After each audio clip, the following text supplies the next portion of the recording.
The gunshot shattered the silence of the Marchetti estate at 2 a.m., and Dominic Marchetti didn't flinch. He stood over the man kneeling on his marble floor, smoke curling from the barrel in his hand. His bare arms covered shoulder to wrist in ink, skulls, roses, a serpent coiling around a crucifix. The story of his life written in scars and shadows. The man at his feet had skimmed $200,000 from a shipment. Now he wouldn't skim anything ever again. "Clean this up," Dominic said flatly, stepping over the body like it was nothing more than a spilled drink. He didn't even look back. In Brooklyn, everyone knew the name Marchetti. Officially, Dominic ran a chain of high-end restaurants and a private security firm. Unofficially, every cop, every judge, every rival who valued their life knew exactly what he really was. The man underneath the tailored suits, the man whose entire body told a story of violence in faded green and black ink. He was the most feared boss the East Coast had seen in a decade. But 3 weeks before his wedding, Dominic Marchetti had a problem money couldn't solve. He didn't trust his fiancée. Her name was Bianca Conti, the daughter of a hotel magnate, beautiful, sharp-tongued, always perfectly dressed. On paper, she was everything a man like him should want. But lately, every time she talked about the wedding, it wasn't about him. It was about the venue, the guest list, the Marchetti name attached to every invitation. So Dominic did what he always did when he needed the truth. He created a lie big enough to expose it. "I want everyone to think I'm broke," he told his lawyer one night, sitting in his dim office above the restaurant, the city lights glowing behind him. His lawyer, a man who'd survived 20 years at Dominic's side, didn't even blink. Broke how? Federal investigation, assets frozen. Empire collapsing. Dominic poured himself a drink he wouldn't finish. "I want it everywhere by Friday. And if it's true to people who matter," Dominic's jaw tightened, "then I'll know exactly who matters." By the following week, the rumor had spread through every corner of the city like wildfire, whispers in restaurants, headlines in finance blogs. Phone calls that suddenly stopped coming. Men who once begged for a seat at his table now crossed the street to avoid him. And Bianca, sweet, devoted Bianca, started canceling dinners. Taking calls behind closed doors, smiling less. Dominic watched it all happen exactly the way he feared it would. But there was one person in his life who didn't change at all. Her name was Carmela Russo, and she'd been cleaning the Marchetti estate for almost 4 years. She was a big woman, soft in every place the world told her she shouldn't be, raising a 6-year-old son alone on a maid's salary because her ex-husband had vanished the moment things got hard. Carmela had spent her whole life being looked past, by men who wanted someone thinner, by employers who wanted someone quieter, by a world that decided her worth before she ever opened her mouth. She'd learned to live in the background, and in the background she saw everything. One morning, while dusting the East Wing, Carmela overheard a phone call she wasn't supposed to hear. Bianca's voice, low and sharp, drifting from behind a half-closed door. "If the money's really gone, I need a backup plan. I'm not marrying broke." Carmela froze, a rag still in her hand. She told herself it didn't mean anything.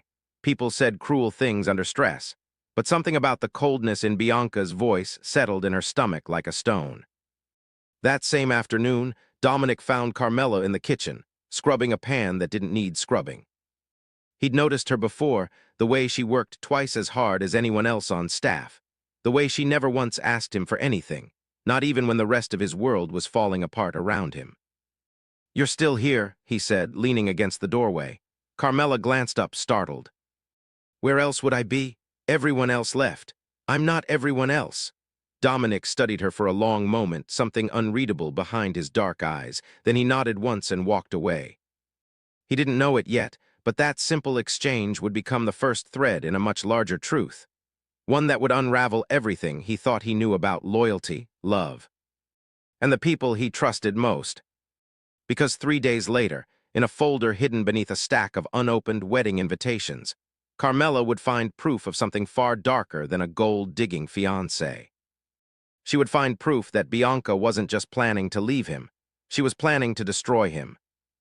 The folder sat innocently between a stack of cream-colored envelopes, the kind embossed with gold lettering for wedding RSVPs. Carmela almost missed it. She was straightening the study before the cleaning crew came through, and the manila edge just barely peeked out from beneath the pile. She shouldn't have looked. She knew that the moment her fingers touched it, but something about the way it was hidden, tucked, not placed, made her stomach twist. Inside were documents, real estate filings, bank transfer records, and a name that didn't belong anywhere near Bianca Conti's paperwork, Salvatore Greco. Dominic's biggest rival, a man who'd been trying to muscle into Marchetti territory for 2 years. Carmela's hands trembled as she flipped through page after page. Transfers, dates. A handwritten note clipped to one folder. Once Dominic's assets are frozen on paper, push the Greco family to make their move. He won't see it coming. Her breath caught. This wasn't a woman planning to leave a man she didn't love anymore. This was a woman helping his enemies destroy him. Footsteps echoed in the hallway. Carmela shoved the folder back exactly where she found it, her heart hammering so loud she swore it could be heard through the walls. She grabbed her dust rag and busied her hands just as Bianca walked in, designer heels clicking against the hardwood. "Done in here?" Bianca asked, her eyes sweeping the room like she was searching for something out of place. "Almost," Carmela said, keeping her voice steady. Bianca lingered a moment too long, her gaze flicking toward the desk. Then she smiled, thin, cold, and walked out. Carmela didn't breathe normally again until she was 3 rooms away. For 2 days, she carried the secret like a stone in her chest. She thought about saying nothing, about minding her business the way she always had, the way the world expected a woman like her to, quiet, invisible, grateful just to have the job. If she spoke up and Bianca turned it around on her, who would the Marchetti family believe? A maid raising a kid alone on minimum wage, or the polished daughter of a hotel empire? But every time she thought about staying silent, she thought of her son, Matteo, asleep in their small apartment, the way he asked her every night why his father never called. She thought about what it meant to know the truth and do nothing. That wasn't the woman she wanted him to grow up admiring. So on the 3rd night, after the house had gone quiet, Carmela found Dominic in his office, exactly where he always was after midnight, alone, a glass of untouched whiskey in front of him, staring out at the city like it owed him an answer. "Mr. Marchetti," her voice came out smaller than she wanted. He looked up, surprised to see her this late. "Carmela, something wrong? I need to show you something. And I need you to believe me before you see it, because once you do, you won't be able to unsee it." Something in her tone made him sit up straighter. "Sit down," she did, hands twisting in her lap, and told him everything. The phone call about backup plans, the folder, Salvatore Greco's name on documents that should never have existed, the handwritten note about pushing his enemies to strike while he was weak. Dominic's face didn't change as she spoke. That was almost worse than if he'd yelled. He sat completely still, jaw tight, eyes darkening with every detail. When she finished, the silence stretched long enough that Carmela wondered if she'd made a terrible mistake. "Why are you telling me this?" he finally asked. "You could have stayed quiet, kept your job, stayed out of it." Carmela met his eyes, something steady settling in her chest despite the fear. "Because somebody should have warned you a long time ago that the people closest to you aren't always the people who deserve to be." Dominic studied her for a long moment, really studied her. The way he hadn't looked at anyone in years. Not as the maid who scrubbed his floors, as a person who just risked everything to protect a man who'd never once asked her to. "Thank you," he said quietly. "I haven't proven anything yet. You've proven more than you know." The next morning, Dominic moved differently. He didn't confront Bianca, he didn't tip his hand. Instead, he made calls to people whose loyalty had never been bought, old contacts, men who owed him favors written in blood and silence, forensic accountants, a private investigator who used to work federal racketeering cases before going independent. Within 48 hours, what had been suspicion became evidence.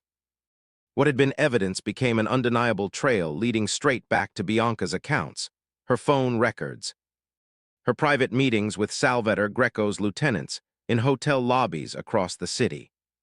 She hadn't just been planning an exit, she'd been planning his funeral. And the worst part? The part that sat heavy in Dominic's chest as he reviewed the final report alone in his office wasn't the betrayal itself.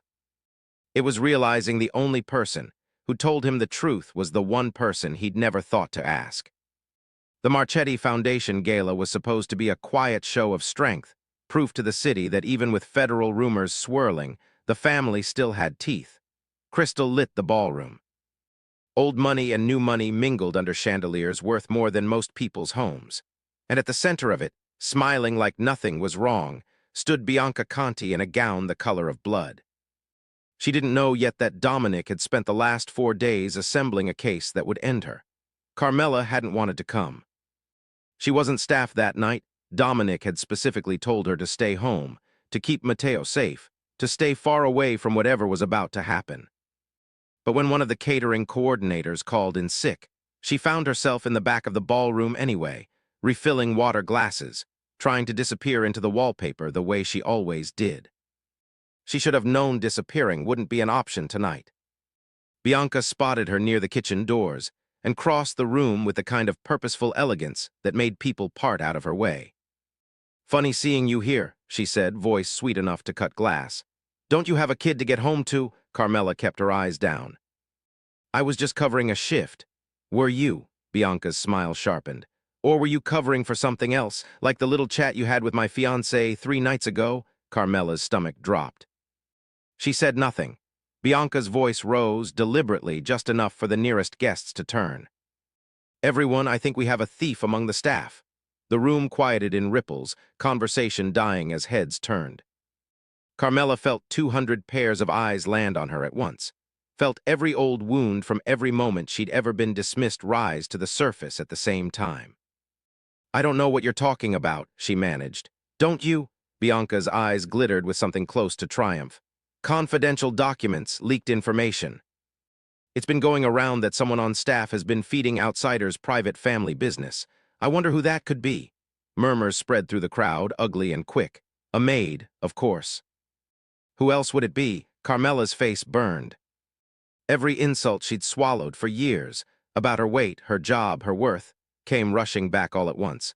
And for a moment she genuinely believed she might drown in it. Right there in the middle of the Marchetti ballroom.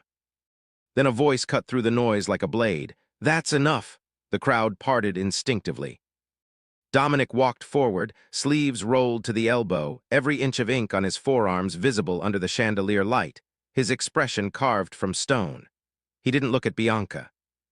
He walked straight to Carmela and stood beside her, close enough that the message was unmistakable. "She didn't leak anything," Dominic said, voice low and dangerously calm. "You did." The room went dead silent. Bianca laughed, but it cracked halfway through. "Dominic, you're being ridiculous." Salvatore Greco. He said the name like a verdict. 3 meetings in the last 2 weeks. Hotel transfers I can trace down to the minute.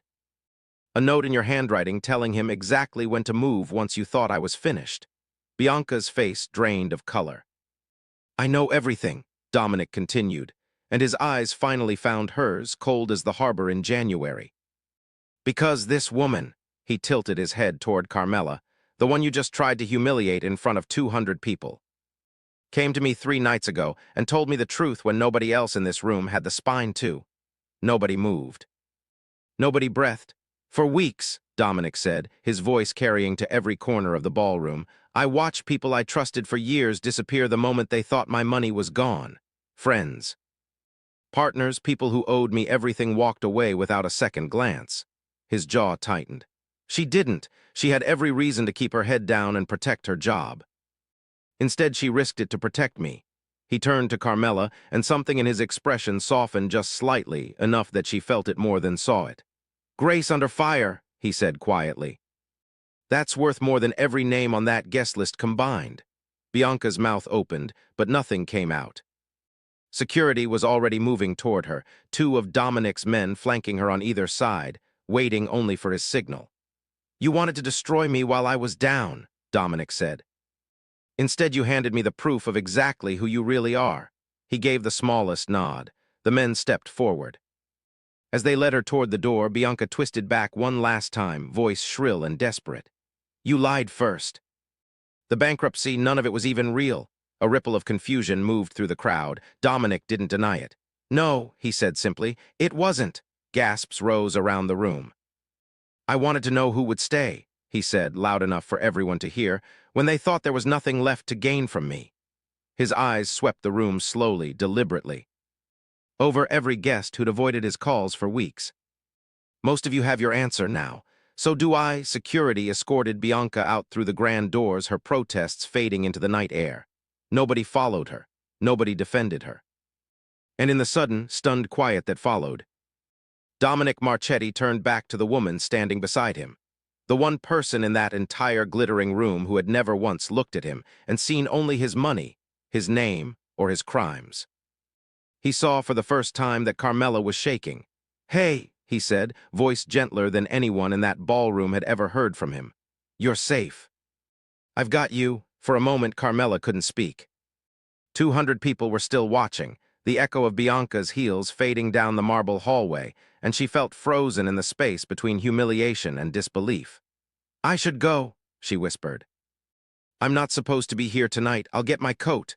"No." Dominic's hand found her elbow, not gripping, just steady. "You're not going anywhere alone." "Not tonight." He turned to face the room fully now, and something shifted in his posture, not the cold authority of a boss addressing his empire, but something rawer, more honest than anyone in that ballroom had seen from him in years. "Most of you have known me a long time," he said, his voice carrying easily across the silent room. "You've shaken my hand at fundraisers, sat at my table, called yourselves friends." His eyes moved slowly across familiar faces, men who'd built fortunes alongside his family, women who'd once fought for invitations to his events.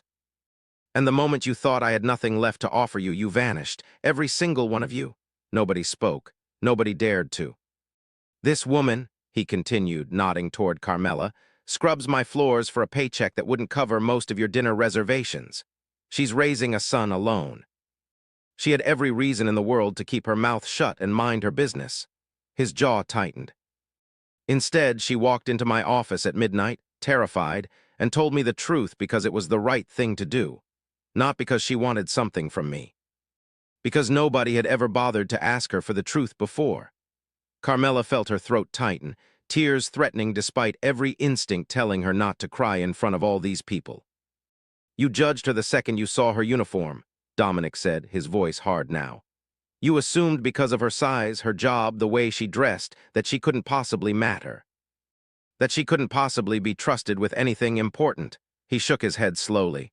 "You were wrong. All of you." The silence stretched, heavy and uncomfortable, guests shifting in their expensive shoes, unable to meet his eyes. Then, somewhere near the back, a single pair of hands began to clap. Slowly, deliberately, another joined, then another. Within seconds, the entire ballroom was on its feet, applause rolling through the space like a wave Carmela never expected and didn't know how to receive. She pressed a hand to her mouth, tears finally spilling over, not from sadness, but from something she hadn't felt in longer than she could remember being seen. Dominic didn't join the applause. He simply watched her, something unreadable and warm behind his dark eyes, like a man recalculating everything he thought he knew about what mattered. Later that night, after the guests had gone and the staff had cleared the last of the champagne glasses, Dominic found Carmela in the kitchen. Exactly where he'd found her that first night weeks ago, scrubbing a pan that didn't need it, hands busy because her mind wouldn't slow down. "You don't have to do that," he said softly, leaning in the doorway. "Habit," she admitted, setting the pan down. "When I'm overwhelmed, I clean." He almost smiled. "Mateo's lucky to have a mother who fights that hard for what's right." She glanced up, surprised he remembered her son's name. "You know about Mateo? I know more than you think." He stepped closer, hands in his pockets, the ink on his forearms catching the low kitchen light. "I know his father left. I know you work double shifts, so he never has to know what it feels like to go without. I know you've spent your whole life being underestimated by people who never once gave you a real chance." Carmela's breath caught. "Why does that matter to you?"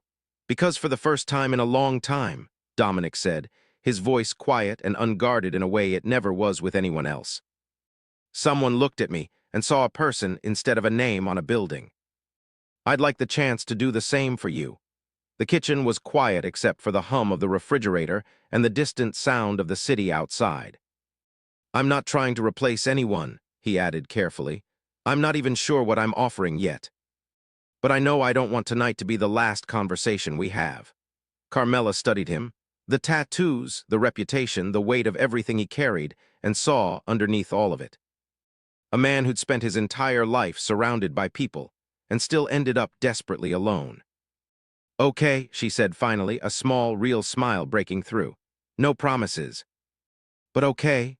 Months later, the Marchetti empire had not just recovered, it had grown stronger, built on loyalty instead of fear for the first time in its history. Dominic offered Carmela a permanent position managing the estate, not out of guilt, but because she'd earned it. Matteo started spending weekends at the estate, laughing in hallways that had once only echoed with silence and suspicion. And slowly, without games, without lies, something real began growing between a mafia boss covered in ink and the woman the world had always overlooked. One evening, standing together on the terrace overlooking the city lights, Carmela asked him quietly, "Do you ever regret testing everyone like that?" Dominic thought about Bianca, about the betrayal, about the loneliness that had followed him for years before that night.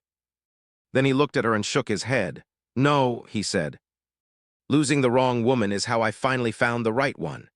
And for the first time in years, the most feared man in Brooklyn wasn't thinking about power, money, or reputation. He was thinking about the woman who saw him when no one else did.